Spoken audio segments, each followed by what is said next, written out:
अनंत जीवन में ऐसी ताकत है कि वह मृत्युशीलता को निगल सकता है, और मृत्यु जीवन द्वारा निगल ली गई।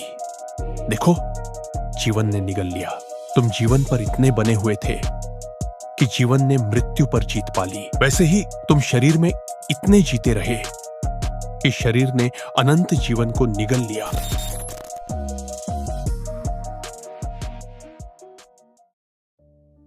यीशु शरीर और रक्त में आया। क्या तुम जानते हो, यीशु ने पाप किया? हां, किया। पर उसने पाप खुद नहीं किया, बल्कि हमारी जगह वह पाप उठा रहा था।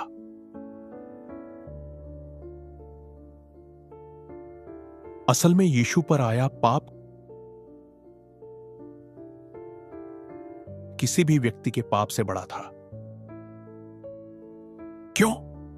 क्योंकि पूरे संसार का पाप उस पर ठोका गया था।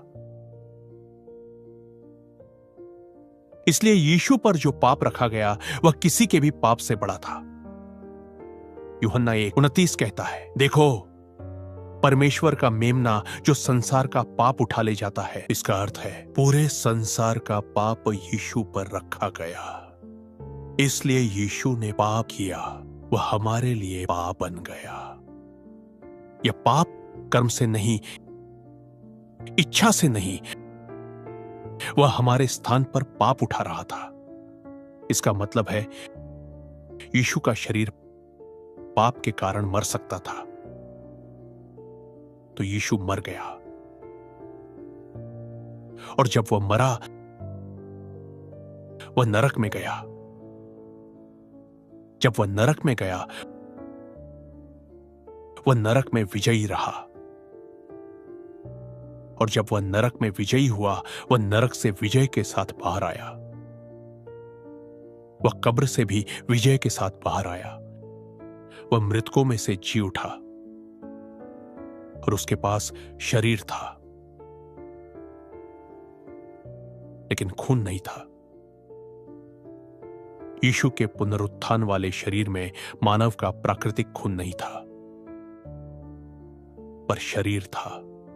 पर वह शरीर मनुष्य वाले मांस जैसा शरीर नहीं था, क्योंकि शरीर और रक्त मनुष्य की एक ही प्रकृति है। तुम्हें अपना शरीर खोना नहीं चाहिए, खो नहीं सकते, और खोगे भी नहीं।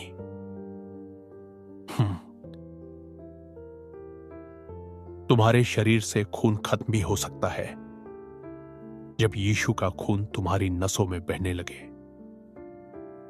यीशु के पास विशेष प्रकार का खून था, वैसा नहीं जैसा मनुष्य का खून। जब वह कब्र से बाहर आया, एक नया जीवन उसकी नसों में बह रहा था। एक ऐसा शरीर जिसमें मानव खून नहीं था। खून शरीर का जीवन है। शरीर की जिंदगी खून से चलती है। यीशु जब जी उठे, उनका शरीर महिमा से भरा हुआ, नया और महिमामय था, और उनके शरीर की नाड़ियों में परमेश्वर की महिमा बह रही थी। मतलब मसीह के शरीर की जिंदगी महिमा थी। जब प्रभु की महिमा तुम्हारी नाड़ियों में बहने लगेगी, तब तुम अपना शरीर नहीं खोओगे, यानी मृत्यु पर जीत। लोग मरना बंद कर देंगे, क्योंकि वे अब खून के सहारे नहीं, महिमा के सहारे जिएंगे। प्रभु की महिमा शरीर को जीवित रखने वाली शक्ति बन जाती है। शरीर को जीने के लिए शक्ति चाहिए।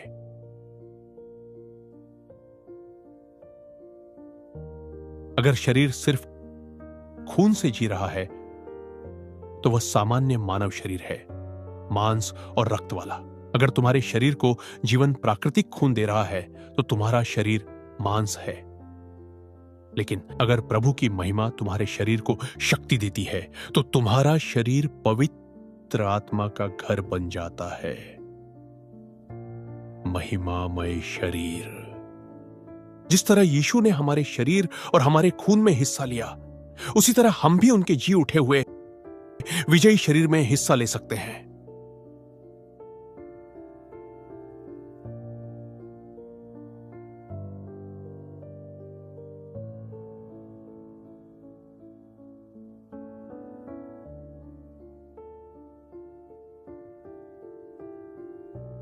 अब बात यह है, हर कोई मानता है कि हम यीशु के रिजरेक्टेड जी उठे शरीर में हिस्सा ले सकते हैं, लेकिन सभी यह नहीं मानते कि यह अभी इसी समय होगा।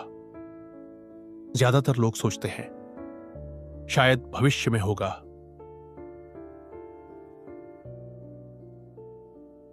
शायद जब यीशु वापस आएंगे, शायद जब तुरही बजेगी, शायद जब तुरही बजेगी।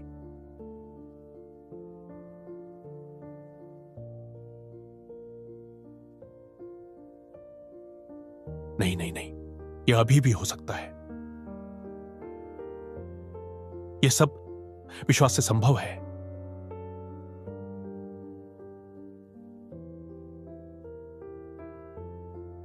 जब हम आत्मा की सांस लेते हैं तो हमारी आंखें आत्मिक संसार को देखने लगती है, हमारी वास्तविकता बदलने लगती है। हमारा ध्यान स्वाभाविक नेचुरल दुनिया के बजाय आत्मिक दुनिया पर केंद्रित हो जाता है।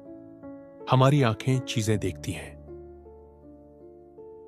लेकिन सवाल यह है, हम जो देखते हैं वह प्रोजेक्ट कौन करता है? हमारी आंखें क्या देखती हैं? इसका प्रोग्राम कौन लिखता है? कौन हमारे देखने को प्रभावित करता है? तुम क्या देखते हो, उससे तुम्हारी सोच बनती है, तुम्हारी परसेप्शन धारणा बनती है। तुम्हें कोई सिखाने की जरूरत नहीं, तुम्हारे अपने विचार ही एक फ्रीक्वेंसी तरंग है। तुम्हारी कल्पना की शक्ति एक मैग्नेटिक फील्ड जैसी है, यह ऊर्जा से भरी होती है। यह तुम्हें समझ और ज्ञान के नए स्तरों से जोड़ सकती है। तुम्हारी आत्मा बहुत प्राचीन है, हर इंसान पहले से मौजूद था। परमेश्वर ने नए इंसान नहीं बनाए, तुम पहले भी थे, एडन से पहले के समय में।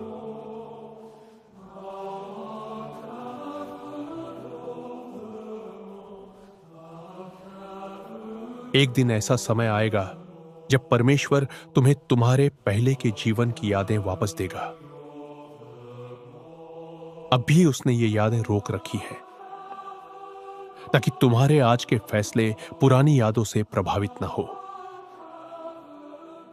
तुम्हारे आज के निर्णय यीशु के लिए या उसके खिलाफ बिल्कुल साफ और शुद्ध होने चाहिए।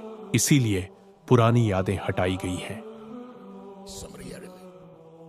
जैसे बच्चे शरीर और खून में हिस्सा लेते हैं, वैसे ही हर आत्मा इस दुनिया में आने के लिए शरीर और खून का हिस्सा पाती है।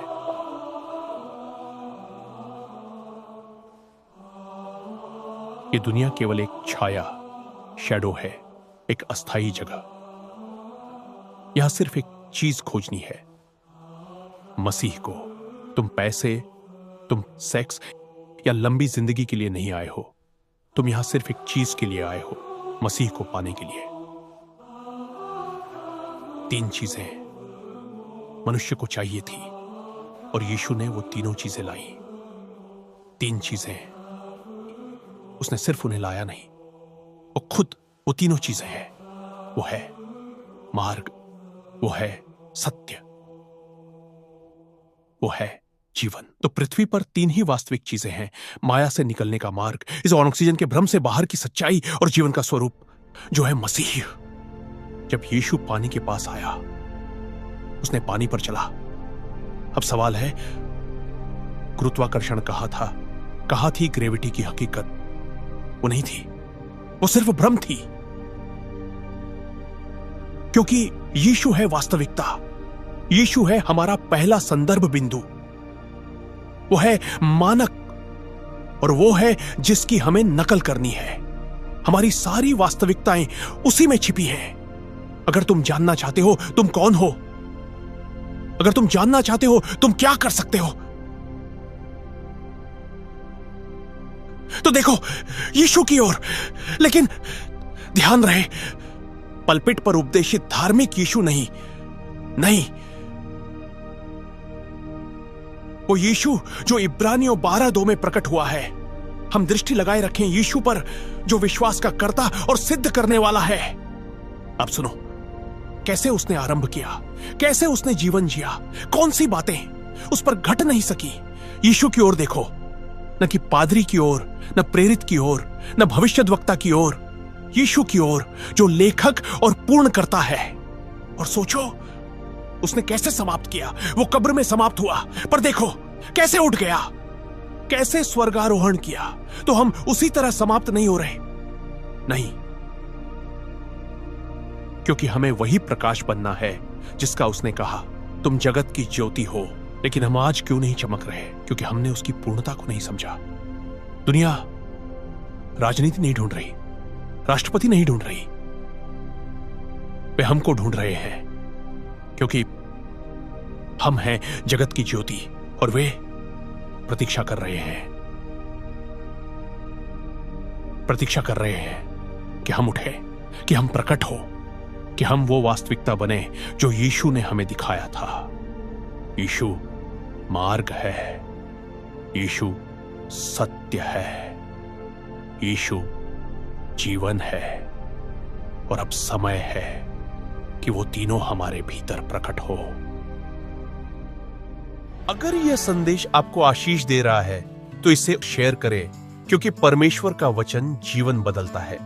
और याद रखो, सब कुछ, सब सामर्थ, सब महिमा यीशु ही की हो। आमीन।